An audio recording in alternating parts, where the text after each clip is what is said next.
Hello and welcome to scrapbookingstation.com.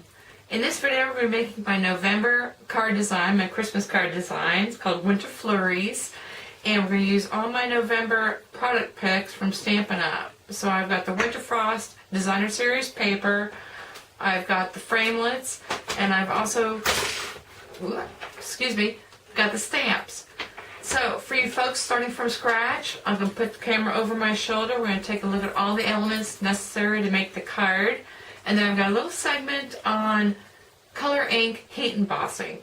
So if you want to watch that, and then we all get back together and put together the card from either if you started from scratch or my card kit. Anyway, a lot of fun embellishments, a lot of variety. Okay, let's take a look at the elements that I've used to create this card.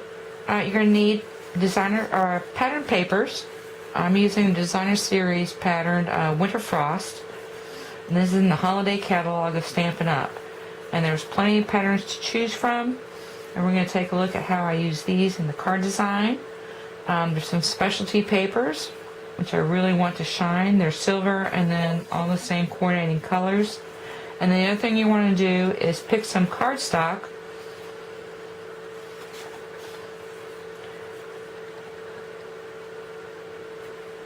that incorporates some of the colors in your pattern papers. And let's just take a look at some of these elements. So you're actually going to want to begin with the front. Oh, there it is. I pulled it. Sorry, I pulled it. The front of your card. This card is actually two pieces. The base back and the base front are two pieces, and they don't come together until the very end. So you cut yourself a 5.5 by 4.25 inch front panel, and that's the base of your card.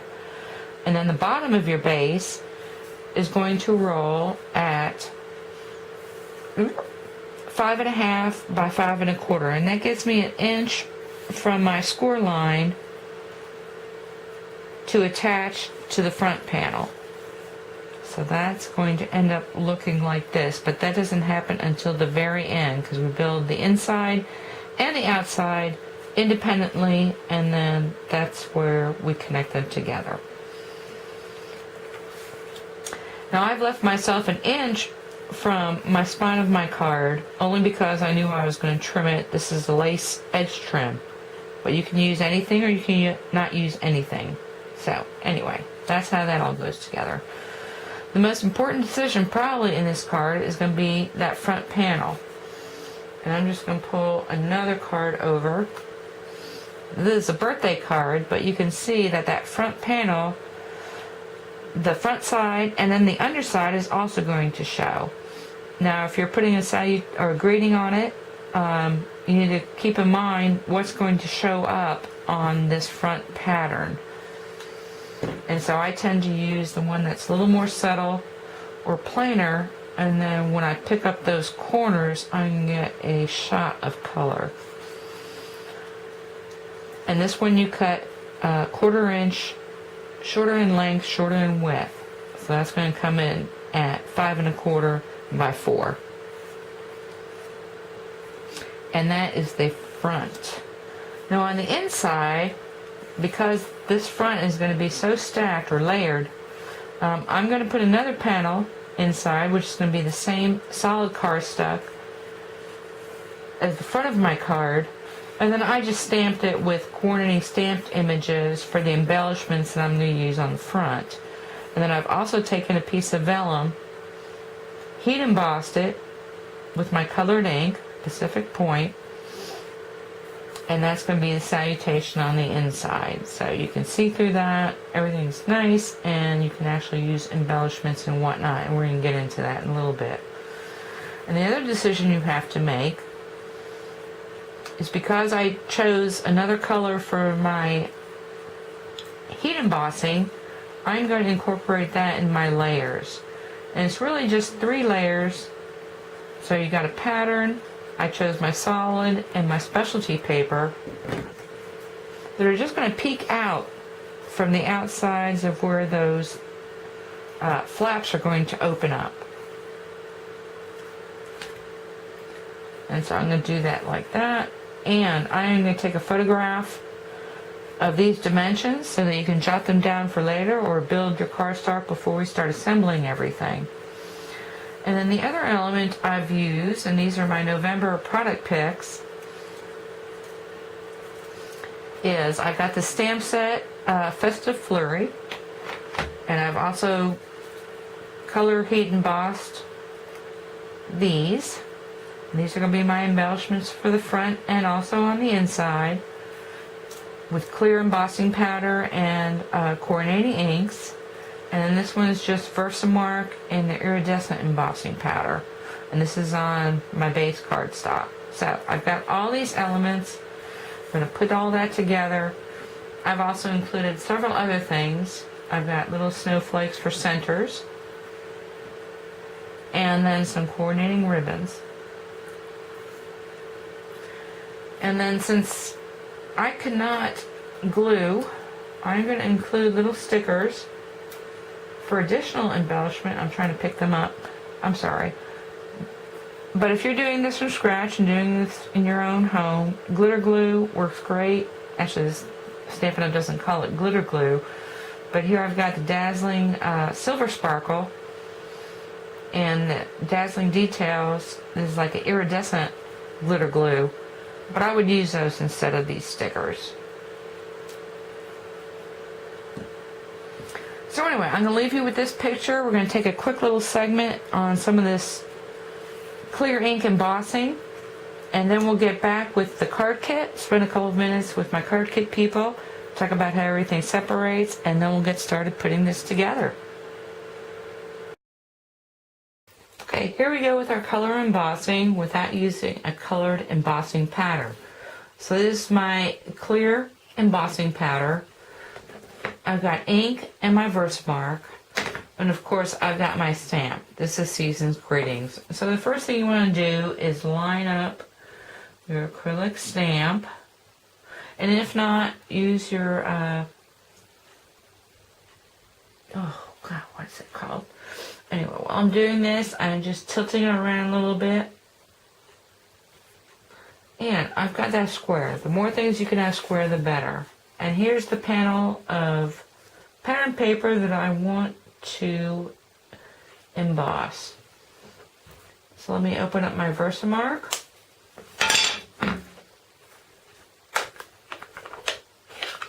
And my ink, I'm using Pacific Point. And actually, before I do that, I was not a big fan of this embossing powder. And it's because I would just used to do this. But you really need to drop it on there and get that layered. And then nothing else will stick other than what you want. So, the first thing I want to do is actually cover my surface, because I want to save my embossing powder. So all I did was take a printed piece of paper, squared it off so that I have creases so I can pour it back into that canister. Okay. So let's not take my stamp and really get some Versamark on there.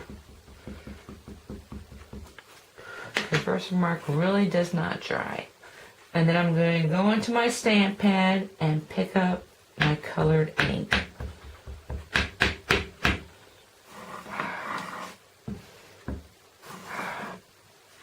And now what I want to do, now it picked it up on the block, and so you want to make sure that that does not catch on your greeting.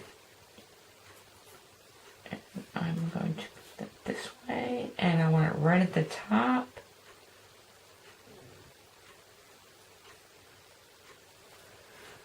And I've got that on there, like so, and pretty quickly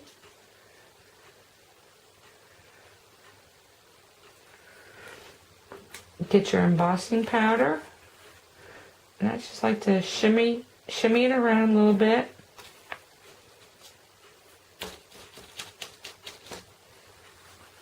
Pop that off there. And this I'm going to save and throw back into the jar. But I've got this is a heat craft tool, an ink heating tool.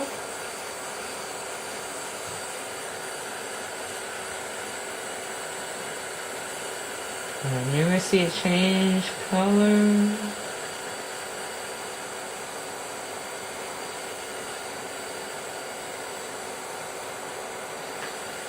And you want to heat it so that it's evenly distributed, but not so that it bubbles. Okay, so before you do anything with that, let it cool off for sure. I'm just going to close my ink. And I just wanted to share the reason I use a scrap piece of paper, or you can use a Powder Pal. They're not available anymore. But anyway, all this goes back into this canister, which is the reason I creased everything. So I pop it and get it all back in there. And I just want to show you this clear powder I've had for probably a decade. And that's all I've used because I continue to put back what I don't use instead of throwing it away. Anyway, I've got a couple samples of black on, or embossing powder on black and embossing powder on white. And so you can take a look at the difference. Okay, lastly, I wanted to show you if you had the colored embossing powder. So I didn't use the embossing buddy on any of this. I wanted to do it pretty quickly. But this is the ink in Versamark, Wild Wasabi, and then this is using the Wild Wasabi embossing powder. So you can see it's a lot more vivid. And on white cardstock, I mean, it just kind of depends. But I can get away with that. The problem becomes if you're working on a dark cardstock, this is the Wild Wasabi ink and Versamark, and you can see there's no green color in that at all. I mean, it's shiny and it's cool, and maybe if I were to do this, I would edge around that and make it pop. But then this is the Wild Wasabi embossing powder. So anyway, just something to keep in mind. It just kind of depends. Like I said, this stuff lasts forever. I've had this for probably 5 years as well. And, I mean, once you get a color, you'll have it forever. So anyway, get back to the card and, yeah, play with your embossing powders. Okay, card kit people. You get everything, and everything's already been embossed and glittered and cut out, and so you're ready to go. So, 2 envelopes, put those aside. You've got ribbon, and you've got all these embellishments, which we're going to save that for later. Put that aside. You've got dimensionals and glue dots, mini glue dots, so you can put that aside. And so for now, let's separate these out. And so you're going to need the base card with the pattern paper that's been embossed with Season's Greetings. That's the front of your card. Then there's a stack of these pattern solid and then a shimmery pattern that goes with the front of your card. Put that together with there. And then you've got a bottom, and the bottom's going to be white, scored here, a piece of cardstock that has been stamped, and then you've got this embossed greeting on vellum, and that's going to be the base of your card. And so you should have one set for one card and one set for another. Now, if you want to interchange elements, please do. But figure out each card and each piece. And we're going to get started putting this together. So I'm going to grab this one to begin with. So I'm going to put these other card kit elements aside. And the way we're going to start is I'm going to put the base card together. So you've got this piece, and you're going to want to glue this onto there, leaving 1/8 of an inch from the score line to the end of the card, and then top to bottom with your snowflakes showing. Then I want you to put 4 glue dots, or 4 spots of glue, because you're going to be able to see your glue marks through this vellum. So you just want to do each of the 4 corners and get that situated actually where you like it. You've got some room to play around I'm going to do even from top and sides. So that's going to leave me about a 1/4 inch. Bam, bam, bam, bam. And that's your base without embellishment. So get that glued together. And the other thing I want you to do is take your 3 pattern pieces and glue those one on top of the other, leaving 1/8 of an inch trim. So you're going to put it like that. Grab the base of your cardstock, and that's going to be the piece that's 5.5 by 4 1/4. And I want you to leave me 1/2 inch on every side. So I'm gonna stop, pause the video, put all that together. I want y'all to put all that together too, and then we're going to play with our front panel. Be back in a second. Okay, so here we go. You should have the base of your card put together. And like I mentioned, I've got 4 dots on each of the corners, the vellum over the base, the stamp base, and then the bottom back of your card. So we're going to put that aside. The top panel has got the 3 patterned solid and then the shimmering paper centered on that front panel. Okay, so grab your paper trimmer or a ruler. I mean, you're going to need a ruler. And what I want you to do is from the bottom, I want you to slice in almost to the center, but not quite to the center, at 3 inches, 3 1/4 inches, 3 1/2 inches. It kind of just depends. I'm going to do 3 1/4, so I'm going to mark that there. I've got my paper cutter there. I want to go to, let's see, I've got 4 inches, so I'm going to go to probably about 1 1/2 on this side. Like I said, you can use your ruler, and then 1 1/2 from this side.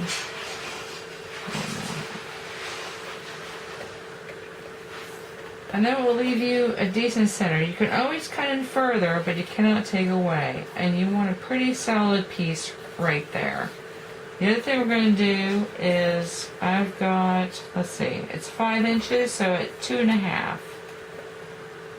So I'm going to put my, nope, I'm sorry. What do I have? I have 4 inches. Yeah, you should always eyeball before you cut anything. And since I cut this about 3 1/4, I wanted to bring this to about 2 3/4 from the bottom. So we're going to slice in. Actually, I'm going to bring it to 2 1/2. Give myself some room. Okay. And this is probably the most important piece of your card. And so I'm getting my bone folder ready. And I'm going to want to just kind of play with it a little bit. I'm going to want this one out, and I'm going to tell you why after I fold it out a little bit. I'm going to fold it out beyond the edge of my card.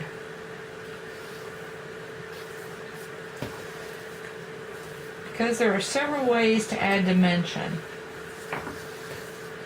And one of them is to fold this under but leave a little pucker.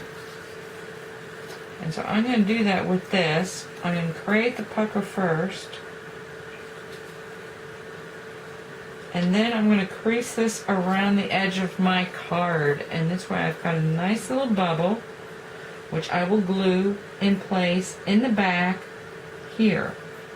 Now you can always have flat card fronts. I'm going to give it a good twist because I've got that silver metallic.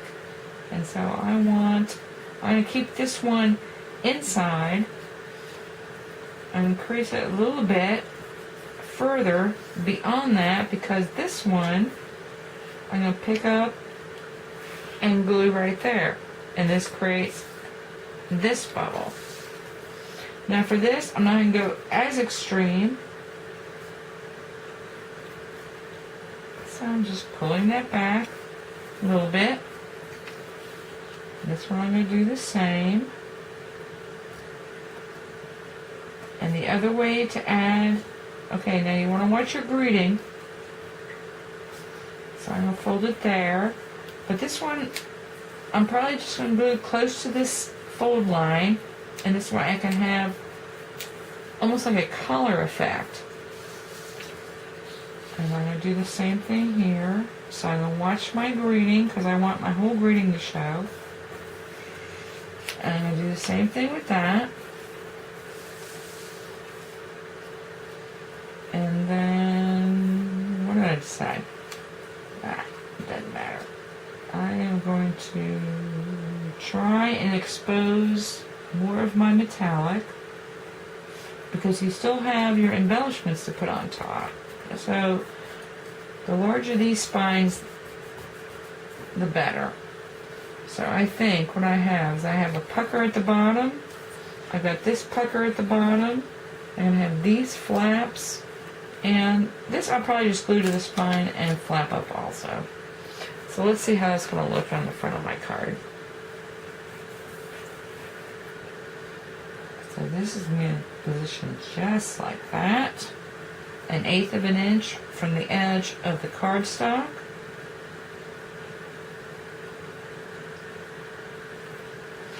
And after you've done all that, we're going to start loading up on the embellishments. So be back in a second. You do the same. Okay, when you're starting with your embellishments, I would make both the base cards first and then deal with everything that you've got to work with. In the case of the card kit, you've got one each of these. You've got two 12-inch pieces of coordinating ribbon. So one's a silver that I used in this card and the other's this pool party color. You've got all these little bitty snowflakes, and then you've got these stickers, these little center stickers. So let's take a look. I mean, I tied this ribbon, and what I recommend is if you're going to use a bow, tie the bow and then trim to the sides, and this way you have this piece left over. And originally I intended to have 2 bows on each card, and that's why you've got 4 of these glue dots, because bows get put on there with glue dots. And then I've got the inked snowflake here, and then the iridescent snowflake there. This one is picked up by a dimensional. And you could also, I mean, the intent, you've got 12 of these, 6 in white and 6 in silver. I mean, you could also put that on there. But the idea between these little snowflakes and those little dots is that you put these dots in the center of the snowflake. They're self-adhesive, so they'll stick right there. And there you go. And actually on the outside, you could have also put a snowflake with a dot. And in this case, I used my other half of my silver ribbon. So the first is the bow, and then you've got this on the inside just to add kind of a coordinating piece from front to inside. Anyway, there's plenty of these embellishments. I mean, you can do pretty much what you'd like depending on how much salutation you want to put into your Christmas card. Anyway, have fun with it. You could also actually even put a piece of ribbon across here if you wanted to. So, there's plenty of embellishments. Like I said, build both cards and then distribute the embellishments how you like. Okay, great. Have fun with it, and thank you for watching. Okay, I almost left you an alert. Sorry about that. Anyway, you can see all the embellishments I still have left, and like I said, one for each card and all that, but I forgot to put them together. So anyway, I've got the back, and I decided to use the coordinating bow and then a strip along here, and use these snowflakes for a little cluster. And this one is also popping up. Anyway, to do this, really, it's just a matter of matching those seams. So I want to flip that over, and I want to put some glue across here. Try not to get into the dots, because it will pucker through. Now if you've got a little glue eraser, that is really cool. Let me see. I want to flip that over so I can watch the seam here and marry that up against the score line.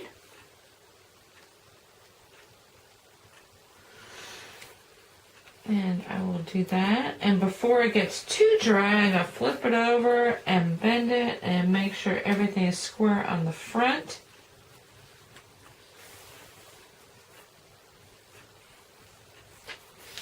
Okay, and there is your finished card. And like I said, there's plenty of embellishments left, and have fun with the other one. Thank you for watching.